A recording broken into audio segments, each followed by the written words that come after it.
Hey friends! Today we are gonna work on a couple of new techniques in colored pencil as promised. I've already put out a blending video for colored pencils where you kind of got a taste of what that looks like. Today we're going to work on scumbling and stippling. Both sound very gibberish, don't they? So the first one is scumbling. Scumbling. And all scumbling is making really tiny little circles. And not in the way that we would normally do for blending. In typical blending for colored pencils, we do create circles, right? Our blending does require us to work in a circular motion, but we're working on the side of the pencil here. So you can see I'm very much on the side of the pencil. I'm not using the tip at all. When we're scumbling, we are doing tiny little circles, but we are actually going to use the tip, and we want the tip to be as sharp as possible. And I don't exactly have the best pencil sharpener out here today for this, but we're gonna make it work. So I've got my point pretty tight there, pretty pointy. And I'm just gonna start by making these little itty bitty circles. And I'm sure it's really hard for you to see how tiny these circles are from where you're at. So I'm going to also lift the paper a bit. But you'll see as I'm going, I'm actually turning the pencil to make sure that I am on the sharpest part of the point. So I'm continuing to get a nice thin line as I'm scumbling. So if I bring this toward you, you can kind of see all these little circles, and I will do this a little closer to see if I can get you to see exactly what's happening here. So you're seeing all these nice little circles, and this is just creating a different kind of texture. So if I filled the whole box this way, you wouldn't actually see these circles so much anymore. You would just see this kind of funky looking texture. Okay. So, and you can do big scumbles, right? You can do big circles. So you're not limited to small.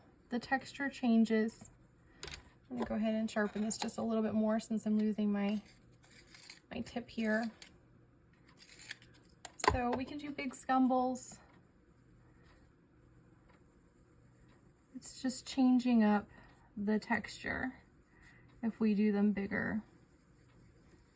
And you can go over the top of scumbles that you've already done to make it have more color.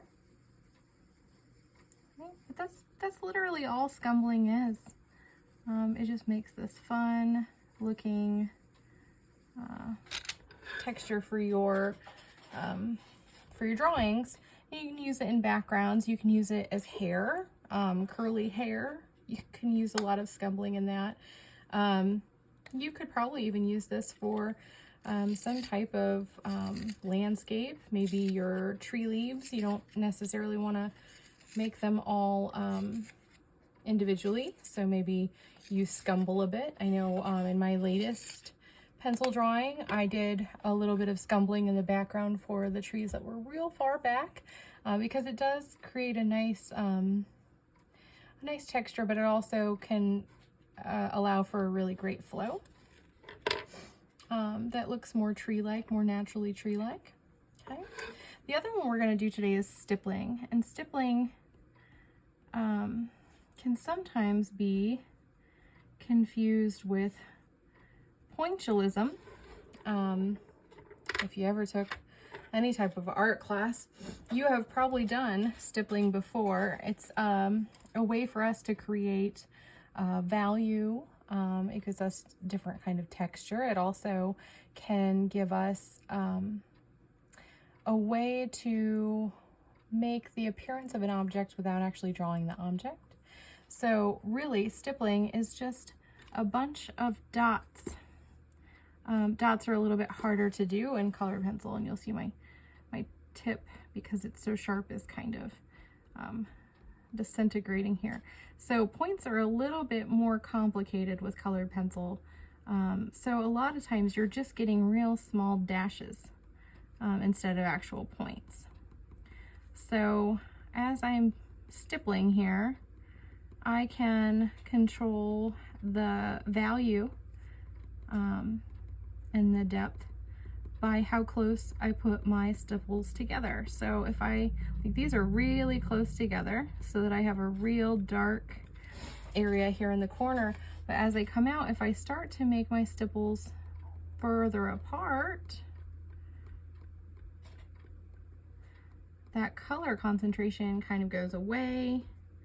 It gives way to a lighter area, and I can even go further apart still. And this is how we would create value with stipples. We would just move them further and further away from each other to make our lighter areas, and closer together to make our darker areas.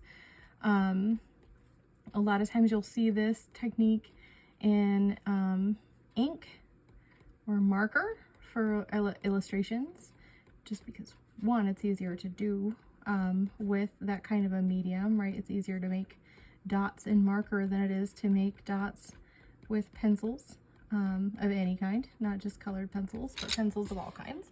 So you'll see some of those specific styles of illustrations, maybe comic books, or especially old comics. You'll see a lot of dot drawings in that, so kind of looking out for those. But this is basically what we're going for. We're going for all these nice little dots that create this nice little blend of a picture. Now, if I wanted to, I could also use the dark, or the closer together dots versus the further apart dots to create like the edge of an object. So if I wanted to, let's say, create a pear in here, I could make it so that the pear is very dark, whereas everything else is very light, and that would give the illusion that there is a pear that lives in the middle of my picture. I'm not going to go through the whole pear, but we'll kind of just go through the side here. And as I'm doing it faster, my dashes are getting a little bit bigger, so I need to kind of take control over that a little bit more. We don't want a whole bunch of dashes, we want dots. So you can see that there's the edge of my pear and where it would live if I were to continue to go. And it could hide in this nice little wider stippling. So I'm going to go ahead and lift this up, give you a closer look at all these nice little dots. Okay. All right. So those are our two techniques for the day, scumbling and stippling. I hope you'll have fun with them. I know both of them can be very cathartic, kind of like Zentangles and mandalas.